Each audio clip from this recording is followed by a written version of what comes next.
حضرت جنید بغدادی دجلہ کے کنارے جا نکلے اور آپ کے شاگرد بھی تھے آپ کے ساتھ، تو وہاں بہلول ملے۔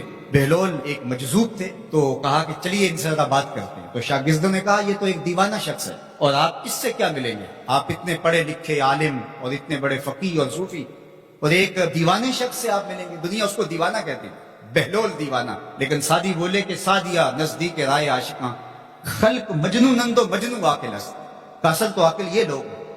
تو خیر حضرت جنید بغدادی گئے اور بہلول کو سلام کیا، کہا کہ آپ کون ہیں؟ تو کہا میں جنید بغدادی ہوں۔ تو کہا کیا کرتے ہیں؟ کہا کہ میں پڑھنے پڑھانے کی ذمہ داریوں میں لگا ہوں۔ تو آپ نے فرمایا کہ کھانے کے آداب جانتے ہو؟ تو کہا کہ ہاں، ہاتھ دھوئے جائیں، بسم اللہ شریف پڑھی جائے، چھوٹا لقمہ لیا جائے اور چبا چبا کے کھایا جائے، اور اس کے بعد الحمدللہ کہا جائے۔ تو بہلول کہنے لگا کہ میں تو آپ کو بہت بڑا عالم سمجھتا تھا، آپ تو کھانے کے ادب کو بھی نہیں جانتے۔ اور اپنا کپڑا اٹھایا، جھاڑا اور ایک جانب چل دیے۔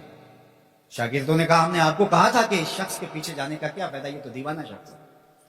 تو کہا نہیں، میں اس کے پیچھے چلتا ہوں۔ پھر آپ اس کے پیچھے بھاگے۔ تو پھر بہلول نے پلٹ کے دیکھا، کہا کہ کون ہو؟ کہا کہ میں جنید ہوں، آپ کو ملنے آیا ہوں۔ تو آپ نے پھر ایک سوال کیا، گفتگو لمبی ہو جائے۔ تیسری مرتبہ بھی جب وہ اپنا دامن چھاڑ کے گزرے تو پھر آپ آگے بڑھے۔ انہوں نے پوچھا کون ہو؟ انہوں نے کہا کہ میں ایک عام سا شخص ہوں، تو آپ کے پاس جو ہے وہ سیکھنے آیا۔ تو کہا کہ میں نے تم سے پوچھا تھا کہ کھانے کے آداب کیا ہیں، تو تم نے یہ بتایا تھا۔ کہا جی میں نے تو یہی پڑھا ہے اور میں نے یہی بتایا ہے۔ تو کہا کھانے کا سب سے پہلا ادب یہ ہے کہ لقمہ حلال کا ہو، باقی لقمے چھوٹے چھوٹے توڑ کے کھائے یا چبا چبا کے کھائے یا جو ہے وہ پانی پہلے پیے یا بعد میں پیے، کہا یہ باتیں بات کی ہے۔ سب سے پہلا ادب کھانے کا یہ ہے کہ لقمہ طیب ہو، لقمہ طاہر ہو، لقمہ پاکیزہ ہو۔ اللہ اکبر۔ تو ہمارے رب نے ہمیں پاکیزہ رزق کھانے کی تلقین فرمائی ہے۔ تو اللہ کے محبوب علیہ السلام نے اس شخص کا ذکر کیا جو لمبا سفر کر کے آیا اور وہ کعبۃ اللہ کے سامنے کھڑا، وہ اللہ تعالیٰ جل شانہ کو پکارتا ہے اور کیا کہتا ہے؟ یا رب یا رب۔ اشعث اغبر، اس کے بال بکھرے ہوئے ہیں اور اس کا لباس پھٹا ہوا ہے، پتہ گندہ سی حالت ہے، اور اللہ کے گھر کے سامنے کھڑا ہے، لمبے لمبے ہاتھ کر کے دعا مانگ رہا ہے، یا رب اے میرے اللہ، اے میرے اللہ۔ لیکن فرمایا وَمَطْعَمُهُ حَرَامٌ وَمَشْرَبُهُ حَرَامٌ وَمَلْبَسُهُ حَرَامٌ وَغُذِّيَ بِالْحَرَامِ فَأَنَّىٰ يُسْتَجَابُ لِذَٰلِكَ۔ فرمایا کہ اس نے جو کھایا ہے وہ حرام کا ہے، اس نے جو پیا ہے وہ حرام کا ہے، اس نے جو لباس پہنا ہے وہ حرام کا ہے۔ فرمایا اس کو جو غذا دی گئی ہے وہ غذا حرام کے مال سے اسے حاصل ہوئی تھی۔ فرمایا فَأَنَّىٰ يُسْتَجَابُ لِذَٰلِكَ۔ فرمایا مجھے بتاؤ کہ اس کی دعائیں کیسے قبول ہوں گی؟ وہ کعبۃ اللہ کے پردے کو تھام کے کھڑا ہے، ملتزم سے لپٹ کے رو رہا ہے، وہ حتیم میں کھڑا ہے، وہ کعبہ کے اندر بھی چلا گیا، کعبہ کی چھت پہ سقف بیت اللہ پہ بھی کھڑا ہے، مطاف میں کھڑا ہے، وہ حجر اسود کے ساتھ لپٹ کے دعائیں مانگ رہا ہے، مقام ابراہیم کے پاس کھڑا ہو کے دعائیں مانگ رہا ہے۔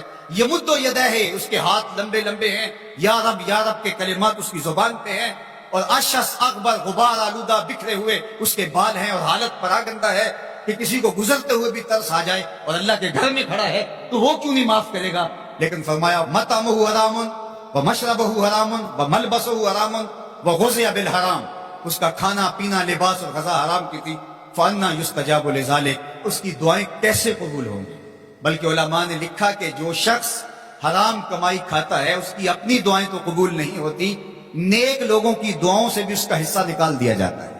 جب اللہ کے بندے اولیاء کاملین دعائیں مانگتے ہیں اور وہ پوری امت کے لیے، پوری قوم کے لیے مانگ رہے ہوتے ہیں، لیکن اس شخص کا حصہ نکال دیا جاتا ہے جس کا رزق پاکیزہ نہیں ہے۔ اس لیے رزق کی پاکیزگی یہ بہت اہم ہے۔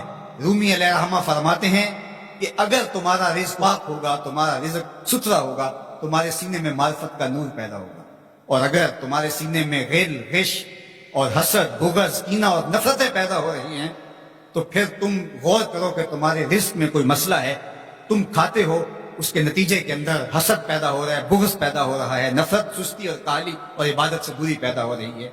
جو رزق حلال ہے وہ عبادت کے لیے